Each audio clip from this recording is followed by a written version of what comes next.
Guys, നമുക്ക് രാവിലെ കിട്ടിയൊരു വർക്കാണ്. റെഡ്മി 7A ആണ് മോഡൽ. ഇതിനിപ്പോൾ ടച്ച് മാറാനായിട്ട് വന്നതാണ്. ഓൾമോസ്റ്റ് ടച്ച് വർക്കിംഗ് ആണ്, എന്നാലും ഇടയ്ക്കിടയ്ക്ക് ടച്ച് വിട്ടു പോകുന്നുണ്ട്. അപ്പോൾ ഇതിന് ഓൾറെഡി ടച്ച് പാഡാണ് വരുന്നത്.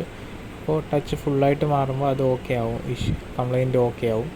ഷീൽഡെല്ലാം റിമൂവ് ആക്കി, സ്ക്രൂസ് എല്ലാം റിമൂവ് ആക്കി നമ്മൾ ഫോൺ അയച്ചായിരുന്നു. അപ്പോഴത്തേക്കിനും അയച്ചിട്ട് പുതിയ ടച്ച് ഇട്ട് ചെക്ക് ചെയ്യാൻ പോവാണ്. ഡിസ്പ്ലേ സെപ്പറേറ്റിലാക്കി.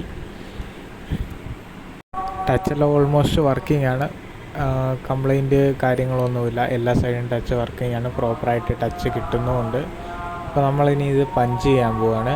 പഞ്ച് ചെയ്ത ശേഷം ബബിൾ റിമൂവറിലിട്ട് ബബിൾ റിമൂവും ചെയ്ത് ബാക്ക് പാനലെല്ലാം ഇട്ട് സെറ്റ് ഓണാക്കുകയാണ്. സെറ്റ് ഓണായി വന്നിട്ടുണ്ട്. അപ്പോൾ നമുക്കിനി ഡിസ്പ്ലേ ചെക്ക് ചെയ്യാം. ഓൾമോസ്റ്റ് ഡിസ്പ്ലേ ഫുൾ വർക്ക് ആയി തുടങ്ങിയിട്ടുണ്ട്. ടച്ചെല്ലാം ഓൾമോസ്റ്റ് ഫുൾ വർക്കിംഗ് ആണ്.